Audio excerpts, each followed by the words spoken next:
In the last lecture, we proved we took a relative extension. So, K over F. We started with a prime non-zero prime ideal in the lower field F, and we extended to the bigger field K, and we took its prime decomposition. So, each prime factor will appear with some index exponent, and each prime above gives a finite field extension of OF mod P from the number field below, and the degree of this is called residue degree, and we proved a formula for relating the degree of K over F with all these invariants. And we saw that in the special case when K over F is Galois, we get an even better formula. So, today we will continue the study of such relative extensions, but rather than just introducing numbers as invariants, today we will have some groups, subgroups of Galois groups that appear as invariants. Okay, so let me start with a definition.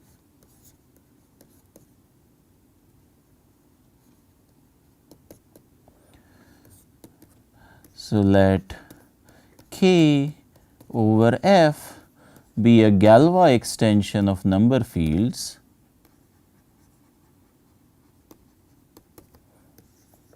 so it is a finite extension. G be Galois group of K over F. Okay. Then I want to define what is called a decomposition subgroup. So, let P be a non-zero prime ideal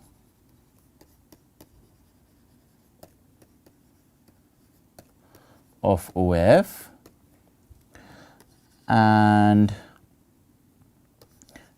POK, this is P1 to the E1 up to PR to the ER.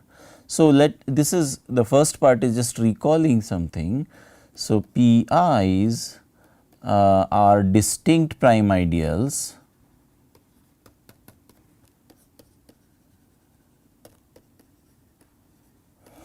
EI is bigger than or equal to 1, these are natural numbers. Then recall that PI is said to be above P and P is below each Pi, right. So, this is what it means to be above and below. Okay. So, so P, let P be a prime,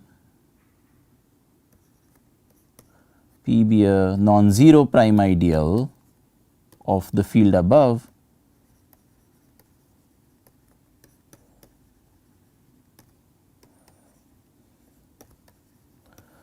okay, above small p in OF. Then decomposition subgroup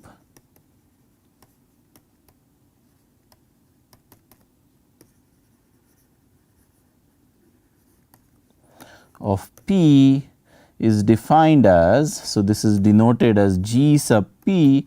This is all elements in capital G such that sigma of P is equal to P. Okay. So, we saw in the last lecture that the Galois group G acts transitively on all primes above small p, and I am just taking stabilizer of one of those primes. Okay. All right. So, here is a basic property. Let me write it as lemma. It's a very easy statement. So, let P1 and P2 be two primes above P, notation as above. So, notation as above.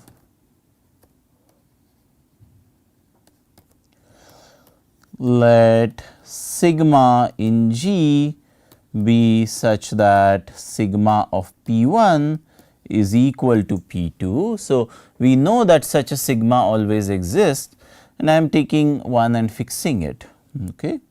Then, if I look at the decomposition subgroup of P2, there is a relationship between the decomposition subgroup of P1 and P2. Okay. So, what is the relation? The relation is that they are conjugates by this element sigma. Okay. So, if I take if I apply sigma GP1 sigma inverse, I get G sigma GP2, right. Okay. So, how does one prove this? The proof is very easy. So, let rho belong to sigma GP1 sigma inverse, and I want to show that rho is contained in GP2. So, I just apply so rho is equal to sigma G sigma inverse for some G in GP1. So, if I apply rho to my P2, this is same as applying sigma G sigma inverse to P2. And what does sigma inverse do to P2? It sends it to P1. So, I get P1. What does G do to P1? It fixes P1. And then what does sigma do to P1? It sends it to P2. Okay. So, hence sigma GP1 sigma inverse is contained in GP2. Okay. And then similarly, we can show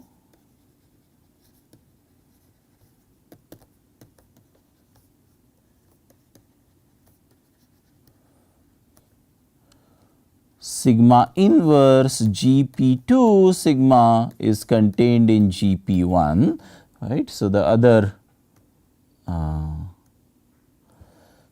inequality inclusion, right. So, this gives GP2 is contained in sigma GP1 sigma inverse, hence GP2 is equal to sigma GP1 sigma inverse. Okay. So, in particular, if K over F is abelian, it is an abelian extension. This means that G is an abelian group, the Galois group is an abelian group. So, when I say an extension is abelian, it means that the extension is Galois and the Galois group is abelian. Then GP1 is equal to GP2. Okay. All right. So, in this case,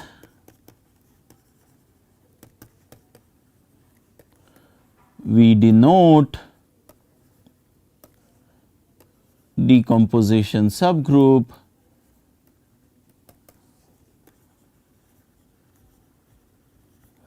by G sub P. Okay. So, if the decomposition subgroup is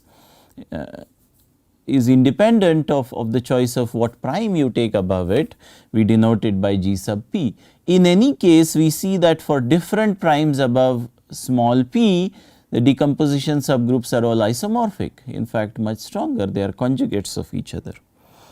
Okay. So, we want to study the decomposition subgroup. This decomposition subgroup is also called splitting subgroup in some of the older text, but now decomposition subgroup has become a standard terminology, and you will see you will not see the term splitting subgroup in a lot of places. Okay. So, here is a lemma which is essentially a corollary of what we proved last time. So, let K over F be a Galois extension with Galois group G. Let H be a subgroup of G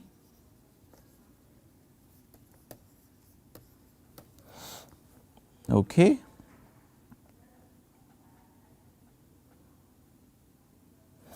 Then we have this kind of diagram. So, we have K and then KH, the fixed field of, so this is the fixed field, right. How is this defined? So, KH is set of all x in K such that h times x is equal to x for all h in capital H. That is how the fixed field is defined. So, it is an, this is what you learn in Galois theory, it is an intermediate field between K and F. Okay. All right. So, I have some prime P here, it decomposes into lots of things here, right, P1 up to PR, and then the statement is written as follows, and I'll write it in a in words first, and then I'll also tell you what it means. Yeah. So, Pi and Pj divide the same prime ideal in Kh. What does this mean? So, this is what I will tell you in symbols. This means that this is equal to Pj intersected with Kh. So, this can happen, right. If and only if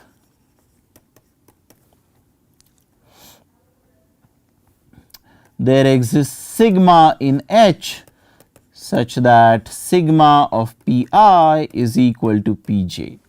Okay. So, how do we prove this? Well, if Pi is equal to, if sigma of Pi is equal to Pj, let me, okay. So, here is a proof. If sigma of Pi is equal to Pj for some sigma in H, then of course, you take Pj intersected with Kh, this is same as sigma Pi intersected with Kh, which you can rewrite as sigma Pi intersected with Kh, because sigma acts trivially on Kh, and so this is simply Pi intersected with Kh, right. So, if part is clear. Now, conversely,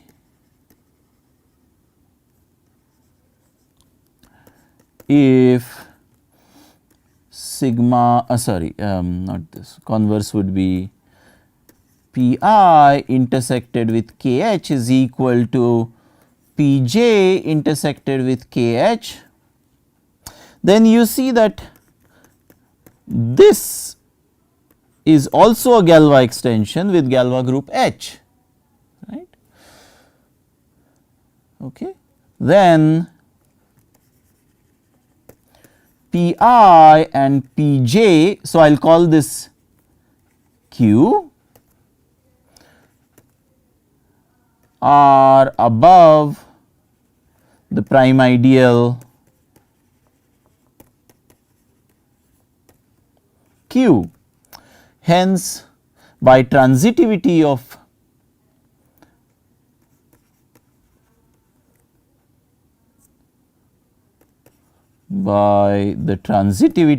result proven last time,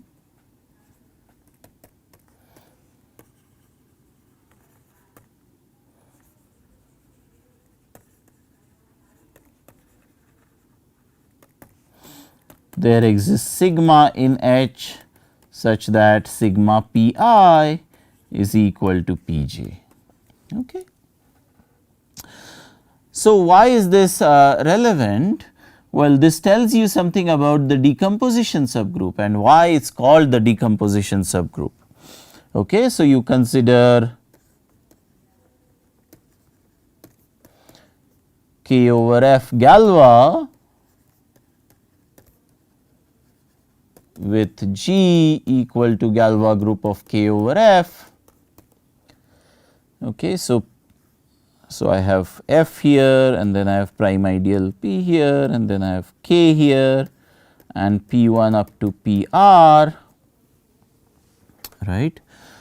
And I look at, so let me call P1 by P, and then I consider K GP to this. Okay, so the Galois group here is G sub P.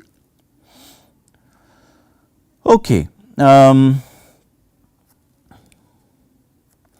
So K G sub P is the smallest field L such that F is contained in L is contained in K. So, it is between K and L, K and F, and then P intersected L does not split in K. Okay. So, what this means is all the split, so it can ramify. Okay. So, remark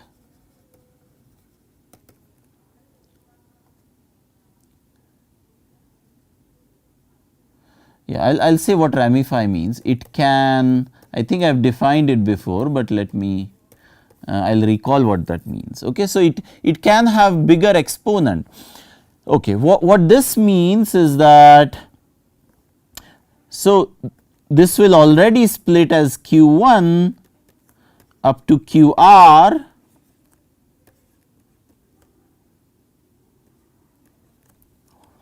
okay, and then each of this Pi will just be above Qi. So, all the splitting happens in this decomposition in this field fixed by the decomposition subgroup, and over that you will just have exactly one prime.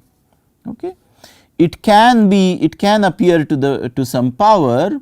So, it can happen, okay, let me kind of say it this way. It can happen that POK, this is P1 to the E1 up to PR to the ER. So, Q1 will become P1 to the E1, Q2 will become P2 to the E2, and so on. So, here Qi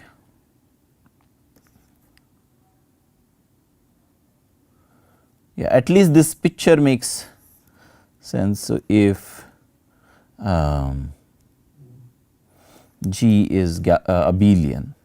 So, it is easiest to draw this picture when it is abelian, otherwise you just have to work with one prime, and that is a bit awkward. So, let me just draw the picture. This picture makes sense only when the group is abelian, or in slightly more general situation, but in this case it is neatest. Okay, so that is why this field is called a decomposition subgroup, right. If G is not abelian, or if G sub P is not normal, then you have to consider different extensions. So, G sub P1 K to the power G sub P1, K to the power G sub P2, etc. Okay, so that tells you about why it is called the decomposition subgroup.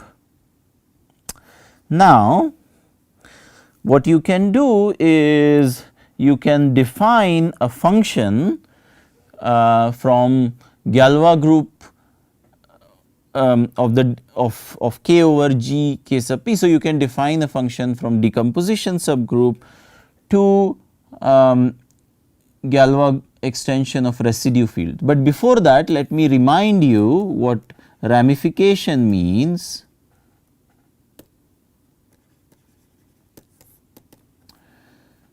So, if POK is P1 to the E1, PR to the ER, then PI is said to ramify in K over F if EI is strictly bigger than 1. Okay. Otherwise, so if EI is equal to 1, then we say that PI is unramified.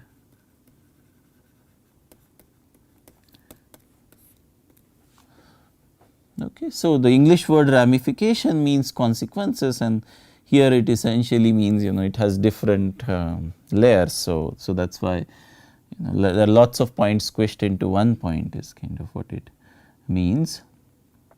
There is a geometric interpretation of this, but I am not going to say that. So, of course, if K over F is Galois, then POK is just P1 to the E and so on up to PR to the E. So, this is P1 up to PR to the E, and so PI ramifies in K over F if and only if Pj ramifies, right. So, ramification in this case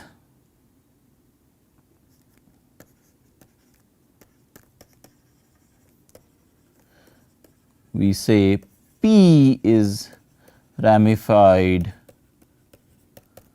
in K over F if E is bigger than 1, and similarly P is unramified. So, ramification or not ramified you can state just in terms of prime of the smaller number field. Okay. All right. Now, if P is below P in K over F, then we know that K sub P, which is OK mod P, is a finite extension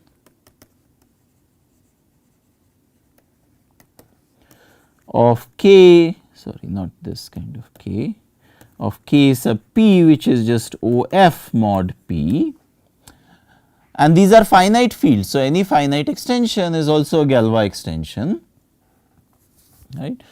But we have to further assume that K over F is Galois.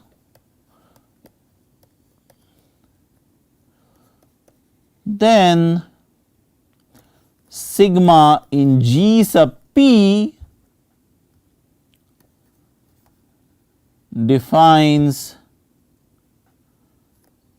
an automorphism, a field automorphism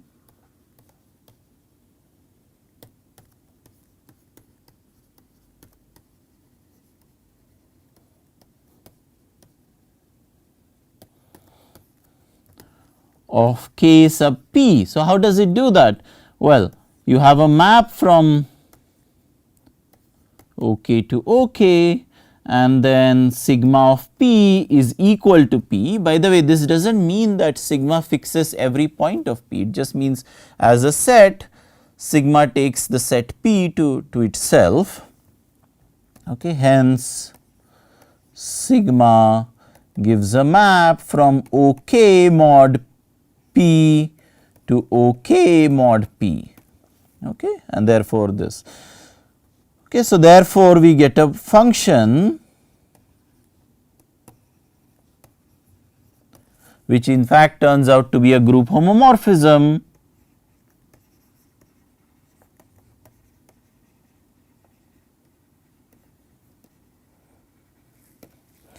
from G sub P to Galois group of K sub P to K sub small p. Okay. We do not have such a map from the whole group G, okay. It will only be from the decomposition subgroup, right, because if you take an element of capital G which is not in G sub P, then sigma of P will not be equal to P, and therefore, the map will not descend from OK to OK mod P. all right. So,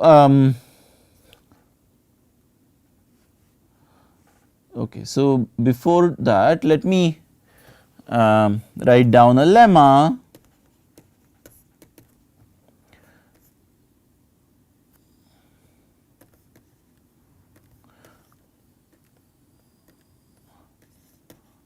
Order of G sub p. You can pause here for a minute and think about what this order will be. Order of this subgroup G sub p is equal to E times F, okay. And why is that? So, here is a quick proof of this, right. So, G acts transitively on P equal to P1, P2 and so on up to PR.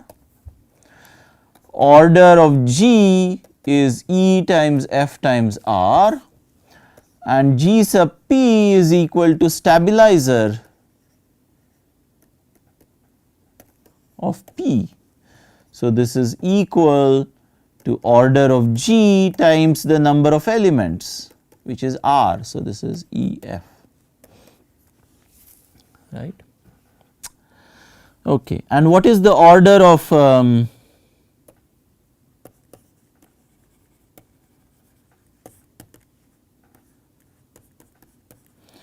Galois group of K sub P over K sub small p? This is by definition F pretty much, right, because it is the F is the degree of K sub capital P over K sub small p, and in Galois groups the orders match. So, and we have a group homomorphism from a group of order E f to a group of order F. So, at least there is a chance that this group homomorphism could be surjective, and indeed it is surjective. So, here is a proposition.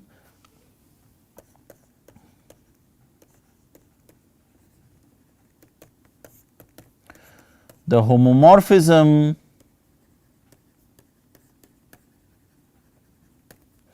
G sub p to Galois group of K sub p to K p defined above is surjective, and here is a proof of this fact.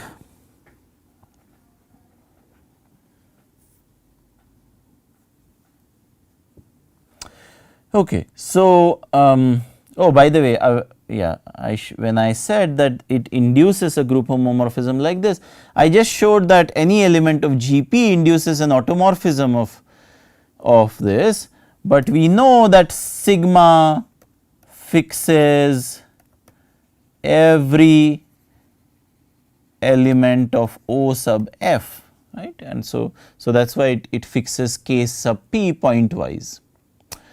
Okay. So, what I am going to do is I am going to take first, yeah. So, I want to show that any element in K sub P has an inverse image in G sub in this Galois group of K sub P over K P has inverse image in G P. And what we do for that? Well, we analyze a somewhat more general situation first. So, let alpha be in OK. Then what I am going to do is I am going to take psi of x to be product over all sigma in G sub p of x minus sigma alpha, right. So, this is some polynomial a priori in K x, but psi of x is actually in G sub k to the G sub p x, right, because each coefficient is fixed by sigma of psi x is equal to psi x for all sigma in G sub p, just by the virtue of how it is defined.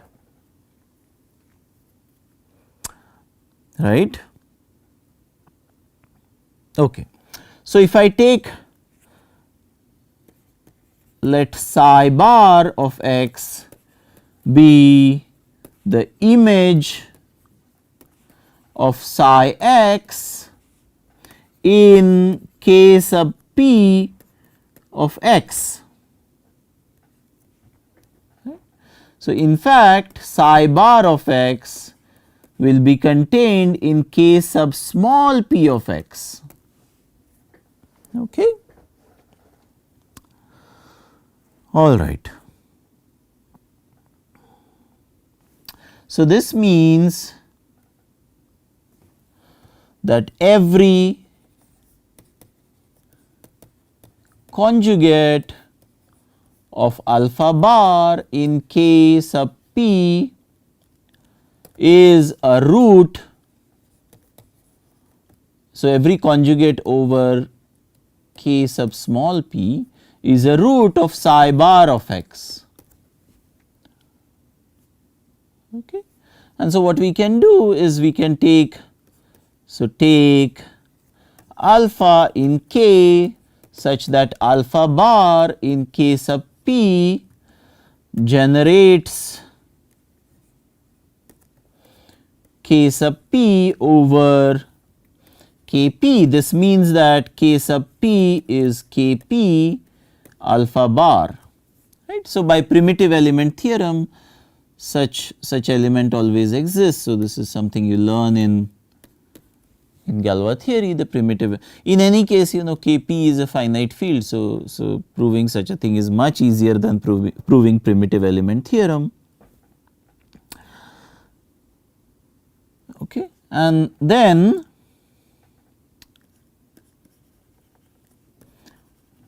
any conjugate of alpha bar is a root of psi bar of x, hence is of the form sigma alpha bar for some sigma in G sub p. Okay. Therefore, this map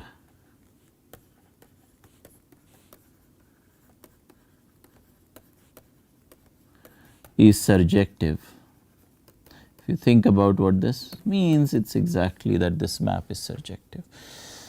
Okay, so, that is all we are going to do for today's lecture.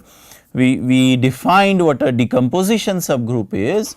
We defined a map from the decomposition subgroup to Galois group of the residue fields, and we proved that this map is surjective. Okay. All right. So, the natural question to ask is this map injective? And of course, the order, we saw what the orders of these respective groups are, and that will itself tell you that this map need not be injective. So, we can ask what is the kernel of this, and is that an interesting object number theoretically, and indeed it is. So, this is called inertia subgroup, and in the next lecture we will study about inertia subgroup. Thank you.